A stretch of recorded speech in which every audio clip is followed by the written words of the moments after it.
Assalamualaikum warahmatullahi wabarakatuh, teman-teman semuanya. Gimana kabarnya teman-teman? Sehat? Ya, saya doakan sehat ya teman-teman. Nah teman-teman, dunia kembali menyorot Indonesia teman-teman. Kali ini Amerika Serikat secara terbuka mengakui peran besar Indonesia teman-teman, khususnya Presiden Prabowo Subianto teman-teman, dalam upaya mewujudkan perdamaian dan gencatan senjata di Gaza teman-teman. Tapi di balik pujian besar itu teman-teman, apakah benar-benar tulus ya? Atau justru ada makna dan kepentingan lain yang tersembunyi di balik sanjungan tersebut teman-teman? Mari kita kupas dan lihat bersama-sama videonya teman-teman. Play. Let's go! But all of the countries were great. Indonesia was great. Jordan was great. They were all great. Everybody wants this deal to happen. It's a great deal for Israel, but it's a great deal for everybody, for Arabs, for Muslims, for everybody, for the world. And as you know, on Monday the hostages come back. They're getting them now. I mean, they're getting them now. They're in some pretty rough places under earth. They're in some pretty rough places where only a few people know where they are, in some cases. So they're getting them, and they're also getting the bodies, approximately 28 bodies.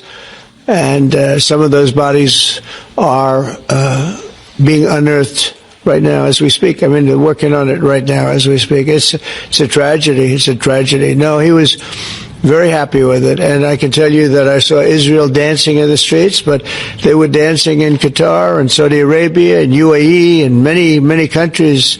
I saw Egypt. They were dancing. I'll be going to Israel. I'll be speaking at the Knesset, I think, early on, and then I'm also going to Egypt. They were terrific. But all of the countries were great. Indonesia was great. Jordan was great. They were all great. Everybody wants this deal to happen.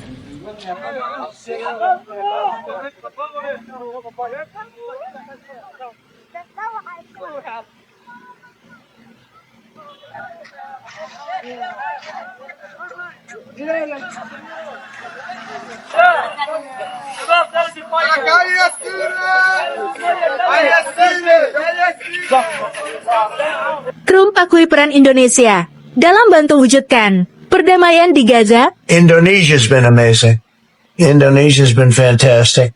So I want to express my tremendous gratitude to the leaders of Qatar, Egypt, and Turkey for helping us reach this incredible day and for being there. They were there with us all the way. And of course, as you know, Saudi Arabia and Jordan and so many. I will tell you, President Erdogan was personally involved in dealing with Hamas and some of the others. He's been great. They've all been really amazing. Indonesia's been amazing. Indonesia's been fantastic. The whole world has come together for this. People that didn't get along, people that didn't like each other, neighboring countries that frankly didn't like each other, but now it's just this moment in time. So we look forward to welcoming the hostages, like you can't believe, home to their families, and that'll take place early next week. We hope Monday or Tuesday. And all Americans should be proud of the role that our country has played in bringing this terrible conflict to an end. President of Indonesia, somebody who's an amazing leader.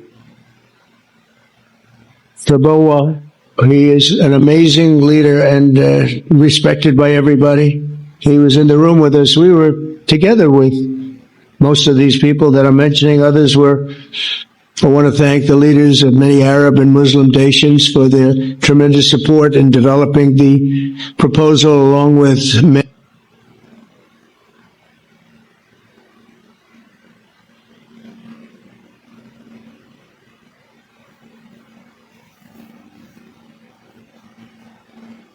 They've all been really amazing. Indonesia's been amazing. Indonesia's been fantastic. The whole world has come together for this. Thank you, everybody. We've worked very hard on this.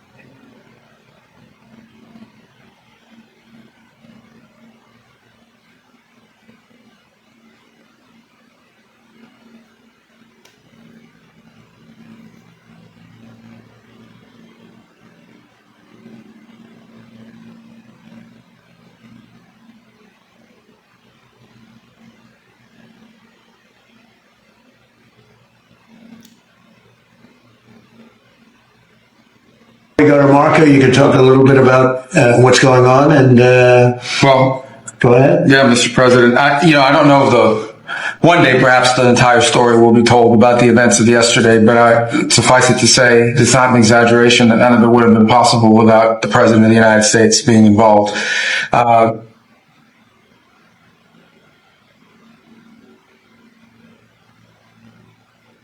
It really began with your trip to the Middle East, where these relationships were forged with partners in the region, personal relationships, close relationships that created the foundation where all this was possible.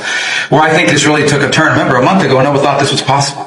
Where it really took a turn about a month ago, less than a couple weeks ago, is when we were at the United Nations and you convened a historic meeting, not simply of Arab countries, but of Muslim majority countries from around the world, including Indonesia was there, Pakistan was there, and created this coalition behind this plan.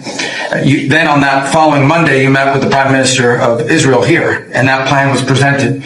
And then, of course, our great negotiating team followed up on it. In the interim, again, perhaps the stories will be told, perhaps they will never be told. The President had some extraordinary phone calls and meetings that required a high degree of intensity and commitment and made this happen.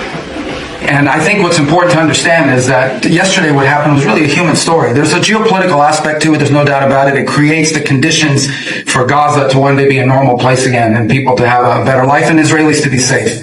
But yesterday was a human story. And because of the work you put in, and honestly, not only is there no other leader in the world that could have put this together, Mr. President, but frankly, I don't know of any American president in the modern era that could have made this possible. Because of the actions you have taken unrelated to this and because of who you are and what you've done and how you're viewed. And this weekend, because of that, at some point very soon, we are going to see 20 living human beings emerge from the darkness into the light for the first time in 2 years. And that is because not only were you used the credibility and the power and the prestige of this office and the relationships you created, and you committed yourself to making it happen. And I think it will go down as a historic moment in the history of our country and something our country should be very proud of. That we have a president that's committed to not just peace, but to the human aspect of reuniting these families. My last point on this is just a couple of days ago, Secretary Lutnick hosted us all, many of us, at the Kennedy Center. And we have these families, we've interacted with them for so many years, for 2 years now, and the stories are heartbreaking, both whose families are alive and those who are deceased as well, who want their relatives back so that they can complete the process of grieving.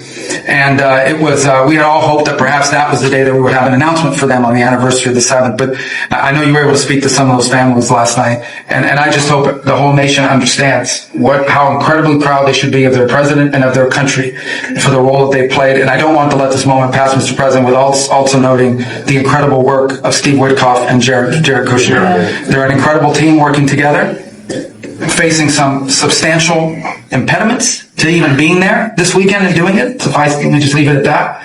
And they've done a great job on your behalf, Mr. President. They deserve a tremendous amount.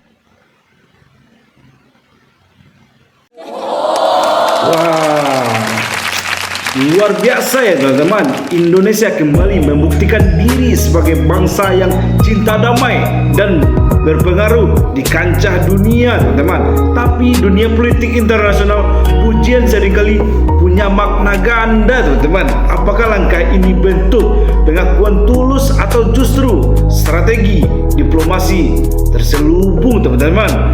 Tulis pendapat kalian di kolom komentar ya teman-teman. Jangan lupa like, share, dan subscribe teman-teman, supaya nggak ketinggalan pembahasan yang menarik berikutnya teman-teman. Sampai jumpa di video selanjutnya teman-teman. Terima kasih banyak teman-teman. Assalamualaikum warahmatullahi wabarakatuh teman-teman semuanya. Dan selalu dukung channel ini ya teman-teman.